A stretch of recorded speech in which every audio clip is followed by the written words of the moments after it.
आते हैं तो आप अपनी एक लिस्ट बना लीजिएगा जिसमें जिसमें आपको भारी नुकसान हो रहा है ना, तो उस पर क्या करना चाहिए। इसी हफ्ते किसी दिन आपको हम दोबारा ये राय दे देंगे। तो चूंकि ज़्यादा समय लगेगा उसमें, आज कम समय है, तो आपको अगेन उस पर हम शामिल करेंगे।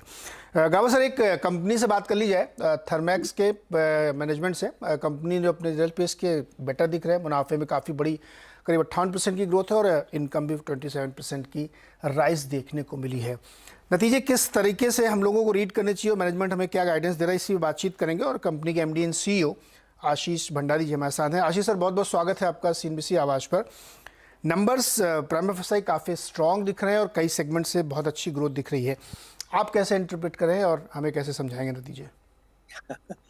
देखिए, दो चीजें। पहली बात, ग्रोथ एक्सपेक्टेड थी क्योंकि जो ऑर्डर बुक है पिछले 2 सालों में लगभग हर क्वार्टर बढ़ ही रही थी। तो जो अब हमारा बैकलॉग है 10,000 करोड़ का, वो बैकलॉग अब धीरे धीरे हर क्वार्टर लिक्विडेट होना शुरू होगा। तो इस टाइप का परफॉर्मेंस सरप्राइज नहीं था, एक्सपेक्टेड ही था बैकलॉग के बेसिस पे।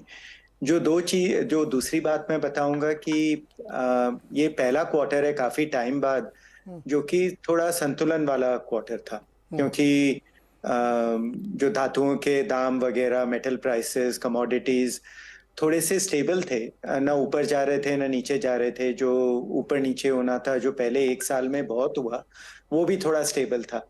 तो जो ओवरऑल एनवायरनमेंट है वो थोड़ा सा अच्छा था।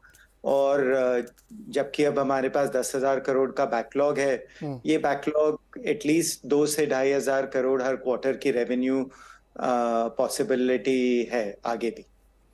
सर, लेकिन इस क्वार्टर में आपकी ऑर्डर बुक थोड़ी सी कम रही है, क्यों? ऑर्डर बुक मेरे हिसाब से अच्छी थी बहुत, क्योंकि पिछले साल हमारे पास एक बड़ा ऑर्डर था जो कि करीब 500 करोड़ का एक सिंगल ऑर्डर था।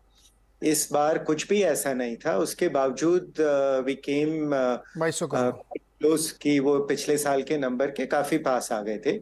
और उससे मुझे इसमें ज्यादा स्ट्रेंथ दिखती है कि काफी सारे छोटे ऑर्डर काफी इंडस्ट्रीज से मिलके यहाँ तक पहुंचे, जो कि अच्छा साइन है। ये ब्रॉड बेस्ड रिकवरी जिसको कह सकते हो, अब तो रिकवरी से काफी आगे है, उसका साइन है। ओके भंडारी साहब, एक बात आपने भी कही कि मेटल प्राइसेस स्टेबल रहे, उसका आपको लाभ मिला। मैं ये जानना चाहता हूँ कि इस समय जो बिजनेस एनवायरनमेंट है, ये कंसीडर करते हुए कि मेटल प्राइसेस, इसमें भी जो आउटलुक बताइए ब्रीफली, साथ ही जो एनवायरनमेंट है वो क्या कुछ थोड़ा सा रुक रहा है दुनिया भर के संकेतों को देखते हुए, या कैपेक्स कंपनीज जो कर रही है उसमें कोई नरमी दिख रही है, या सब कुछ एज यूजुअल बढ़िया फैंटास्टिक चल रहा है? जैसे अगर गाड़ी के हिसाब से बोलें कि अगर 5 गियर है गाड़ी में, तो मेरे हिसाब से अभी हम चौथे गियर में। बीच में एक पीरियड था जबकि कोविड से जब आए थे तब सब कुछ 5वें गियर में था। पर उस टाइम बाकी चीजों में भी चैलेंज था कि मटेरियल मिल नहीं रहा था, जो फ्रेट के प्राइसेस हैं वो बहुत ऊपर चले गए थे, उन पे प्रॉफिटेबिलिटी पे काफी इम्पैक्ट था। अभी जहां पर है हम, डिमांड में थोड़ा सा सॉफ्टनेस है, पर अच्छा हेल्दी डिमांड है, और कॉस्ट पे भी थोड़ा कंट्रोल है, थोड़ा आसपास भी संतुलन है। तो मेरे हिसाब से अभी कैपेसिटी में हर चीज में एक और गियर बाकी है, पर 4th गियर में भी गाड़ी अच्छी चल रही है। 3rd गियर में आने की संभावना तो नहीं है?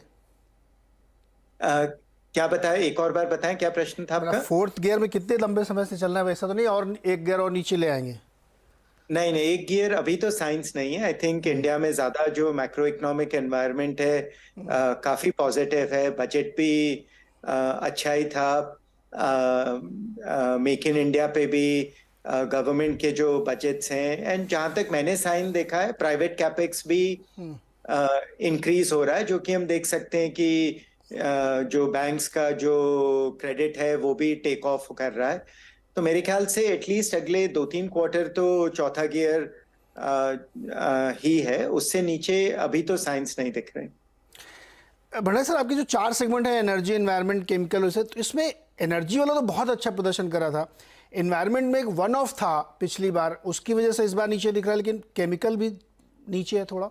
ऑर्डर बुक के हिसाब से? केमिकल, देखिए केमिकल बीच में हमारी प्रॉफिटेबिलिटी कम हो गई थी। हाँ। तो उस टाइम हमने ग्रोथ पे थोड़ा स्लो डाउन करके प्रॉफिटेबिलिटी पे फोकस किया है। नाउ क्योंकि वी हैड टू, काफी जो कस्टमर कॉन्ट्रैक्ट्स वगैरह थे वो वापस रीनेगोशिएट करने पड़े, काफी कुछ। तो अब केमिकल्स की प्रॉफिटेबिलिटी स्टेबल हो गई है, वापस ये बिजनेस 14% 15% प्रॉफिटेबिलिटी पे पहुंच गया है। अब उस पे वापस ग्रोथ का फोकस भी आएगा। केमिकल्स पे, पूरे सेक्टर पे हमें बहुत कॉन्फिडेंस है कि सिर्फ अभी 1-2 क्वार्टर ही नहीं, ये 3 से 5 साल तक का रन है, जो कि हमें इन्वेस्ट भी करना पड़ेगा, पर हमें काफी ग्रोथ अपॉर्चुनिटीज भी दिख रही हैं। एनवायरनमेंट में भी जो पानी का बिजनेस है, जो एयर पोल्यूशन कंट्रोल का बिजनेस है, उनमें भी काफी स्ट्रेंथ है।